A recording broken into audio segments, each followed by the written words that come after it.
dictators have come and gone in Africa, but only one of them, Uganda's Yoweri Museveni, has been in power for 32 years.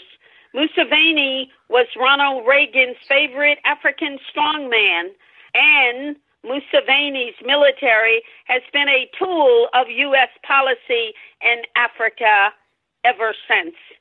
The Ugandan army has wreaked havoc among its neighbors, destabilizing Rwanda and the Democratic Republic of Congo, and intervening in South Sudan's civil war. Last month, a coalition of Pan-Africanist organizations came together with a campaign to expose the Ugandan regime as a menace to Africa. It's called Stop Museveni. Milton Allimadi, the publisher of New York-based Blastar News and a native of Uganda, explains.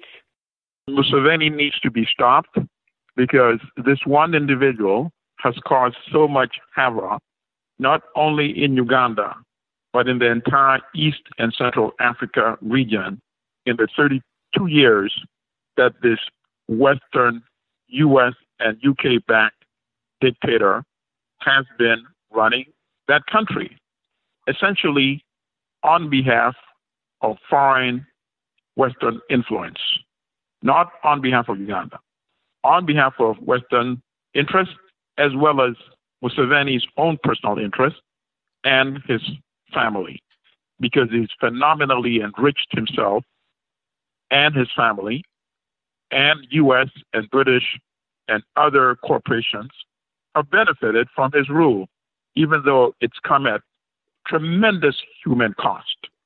When you look at the map, Uganda is a relatively small country on the African scale, and yet you say its leader, Museveni, has wreaked havoc in the entire region.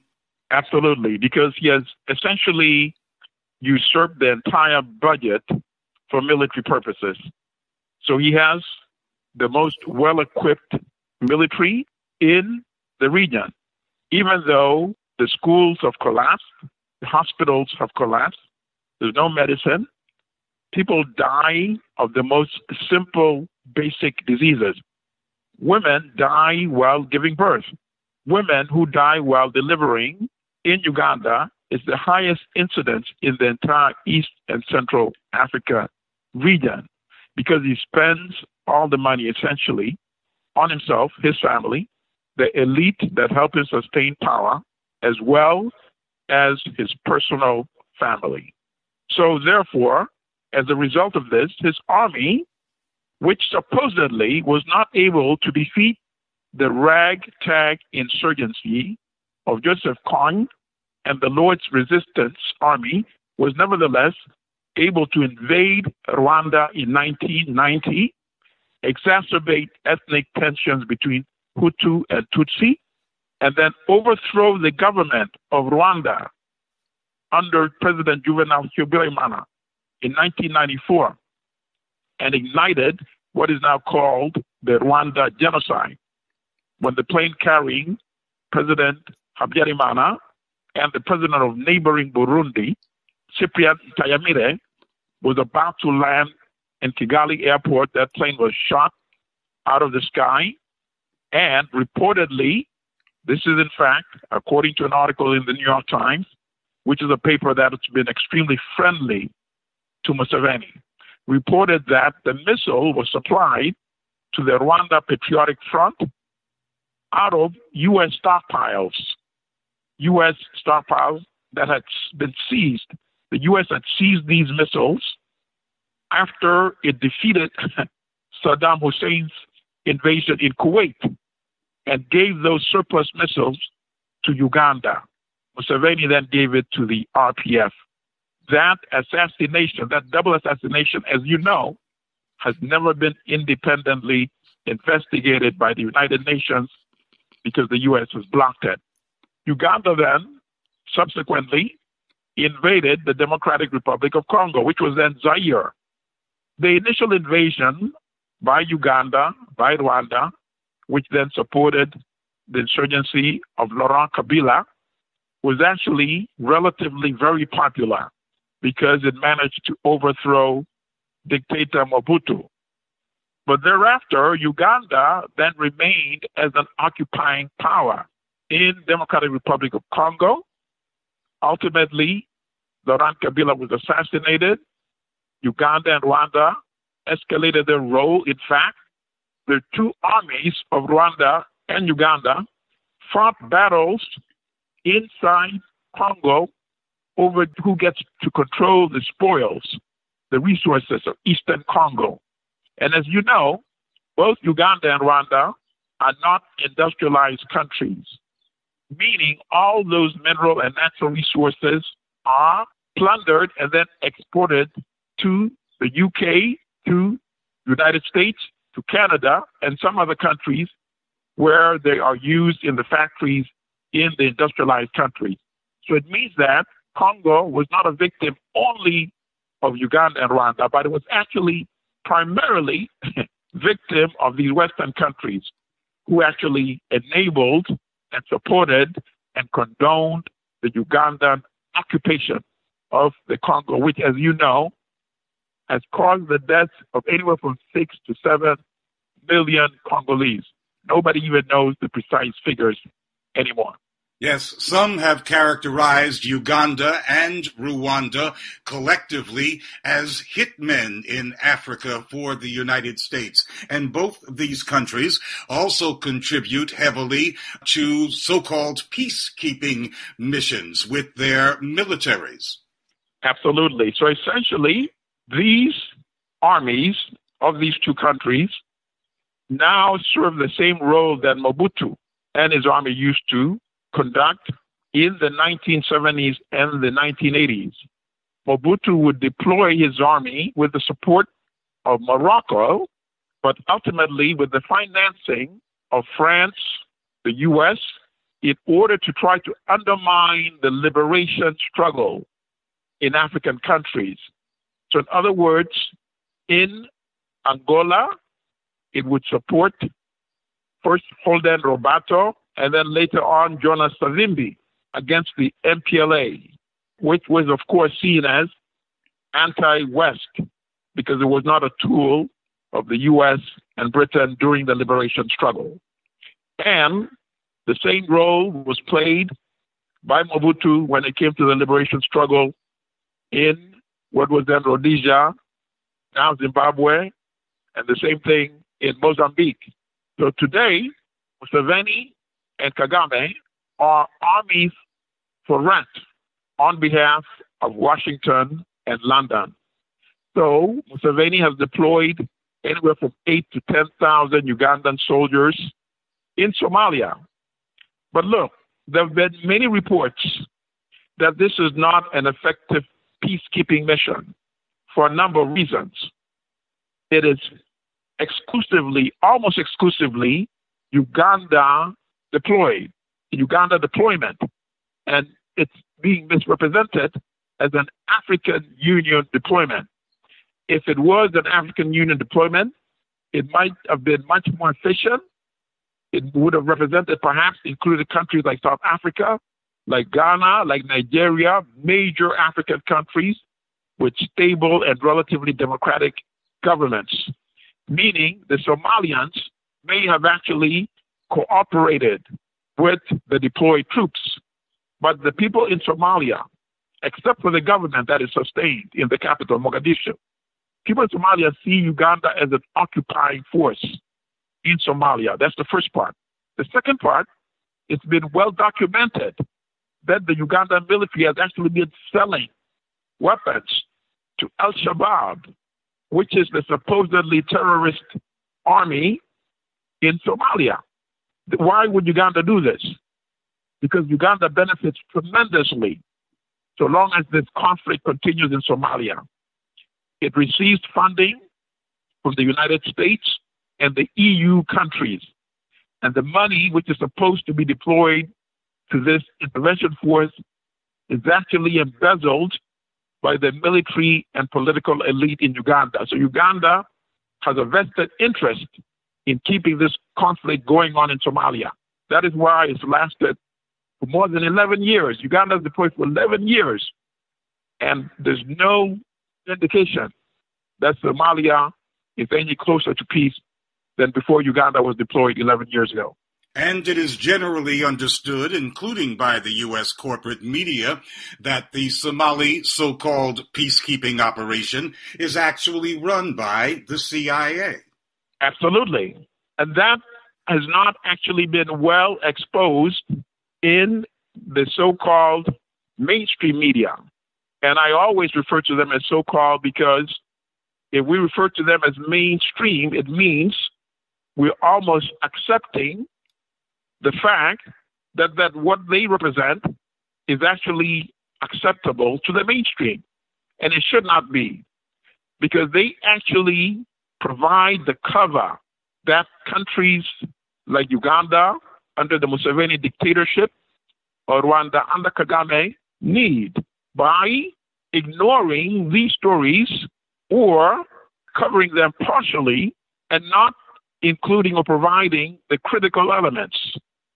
So, for example, in the United States, Mugabe was widely resented by Americans that hardly knew anything about Africa. Mugabe was demonized. Yet, in fact, the most destructive African leader of the 20th and 21st century has been Yoweri Museveni. 1 million Ugandans have died as a result of the concentration camps that he created in the northern part of Uganda for 20 years. He used the cover of the war with Joseph Kony to actually exercise retribution against the Acholi, whom he perceived as being unwilling to submit to his rule. And then, of course, after depopulating a large part of that region, he then handed over the land that once was occupied by the peasant farmers to members of the political and the military elite. It was because of Uganda's invasion of Rwanda in 1990 that ultimately we saw what is characterized as the Rwanda genocide of 1994. It is because of the multiple invasions of Congo by Uganda that we've seen millions of Congolese lose their lives. And the most recent invasion, of course, was Uganda's invasion of South Sudan in December 2013. Instead of trying to mediate the conflict between President Salva Kiir and his Vice President Riek Machar, Museveni intervened on behalf of Salva Kiir and, according to Human Rights Watch, used cluster bombs, which is internationally banned.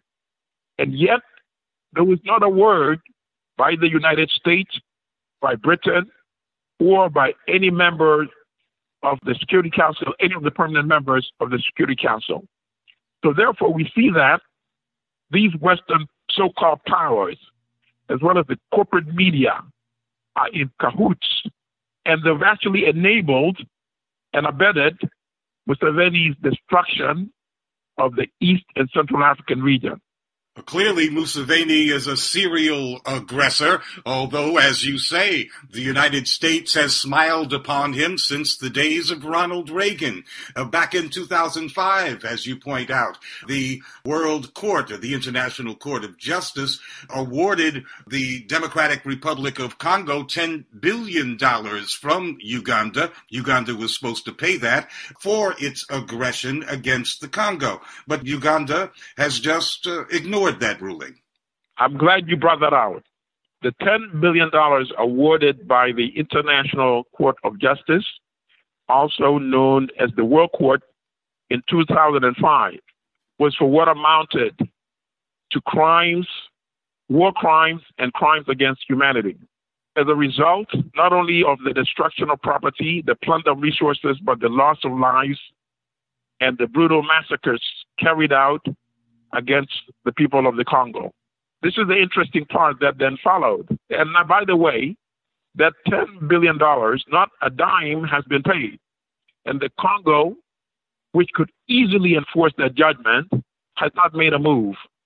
Because Joseph Kabila, the current illegitimate ruler of the Congo. As you know, his term expired in December 2016.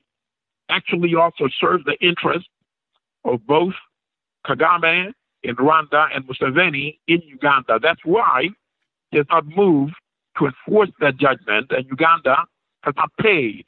Uganda has diplomatic missions and owns buildings and properties all over the world. A legitimate Congolese government could easily enforce that judgment and get international lawyers to help it enforce that judgment. Obviously, it would be very damaging to Ugandans.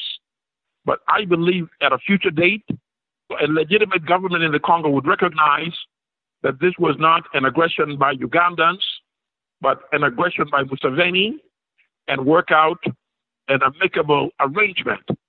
But for the time being, so long as Museveni targets and brutalizes the Congo should actually exercise that option and would be within its legitimate right to seize all Uganda properties that are overseas and to actually investigate and see whether it could actually also seize any interest of any Western company that is doing business with Uganda. So, for example, recently, General Electric, GE, signed a deal, a multi-billion-dollar deal to build an oil refinery in Uganda. The people of the Congo should explore their legal options, whether they can actually initiate action against GE.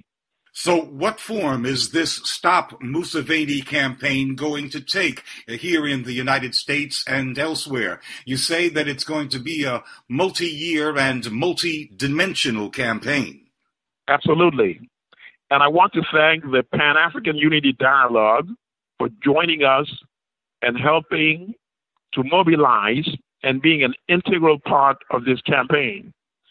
The Pan-African Unity Dialogue, founded by Professor Ron Daniels, is an alliance of Pan-African organizations, African, African-American, Caribbean, and Latino, meets on a quarterly basis and strategizes and selects campaigns to mobilize and carry out campaigns against issues that affect the collective African global community. And because Museveni's militarism has been detrimental to so many countries in Africa, millions of people in Africa, this was one of the campaigns selected by PAUD to target. In addition to the protest in front of Uganda's diplomatic missions in the United States and around the world, we are going to be educating the public. We're going to try to deliver the information that the corporate media does not deliver to the public. There's a very powerful film called A Brilliant Genocide, which was made by an Australian film director, Ebony Butler, and it really details the atrocities committed by Yoweri Museveni's military in the northern part of Uganda over a 20-year period from 1986 to 2006, when he confined 90% of the population of that region, or 2 million people, in the concentration camps. We've been screening this, and it's been very effective. After each screening, people in the audience want to know what role they can play in the Stop Museveni campaign. We screened it at John Jay College. We screened it at Columbia University. We screened it at the Brooklyn Commons. We screened it at the New York Bar Association. And we'll be happy to screen it with any entity, church, school, or any other organization that contacts us and asks us to do the screening. And then we're going to, of course, be mobilizing the U.S. Congress. We're going to primarily start with the Congressional Black Caucus and then go to other members of Congress and the Senate as well. We want them to screen this documentary, but ultimately, what we want is an arms embargo against the regime of Yoweri Museveni, because the weapons being supplied, and the U.S., by the way, give the Museveni regime more than $1 billion a year of U.S. taxpayers' money, financial as well as military support. So we're asking for an arms embargo. The weapons sent to Uganda is not being used to protect the citizens of Uganda. It's not being used to protect the citizens of any African country where Uganda has deployed its armed forces. And I would think that inevitably the Stop Museveni campaign would also be a Stop Paul Kagame of Rwanda campaign, since they are often partners in crime. Absolutely. And that is the double role that this campaign will play. Because as you have noted, Kagame actually used to be a part of the Ugandan military, as you know. He was chief of Uganda's military intelligence up till the October 1, 1990 invasion, when essentially thousands of members of the Ugandan military, many with ancestry in Rwanda, were allowed to invade Rwanda from Uganda with the full logistical support of Yoweri Museveni, and that war lasted for 4 years and created the conflagration, which has not yet actually ended to this day in the entire region. So it is Kagame and Museveni that have bathed that part of Africa in blood. Absolutely, on behalf of Western interests, because the desire or design was to displace French influence from Rwanda. And that was actually accomplished. It was done. It came at the cost of up to 1 million lives in Rwanda and anywhere from 6 to 7 million lives in the Congo. That was the cost of displacing French influence in Rwanda by Kagame and Museveni on behalf primarily of the United States under the Clinton administration, Bill Clinton.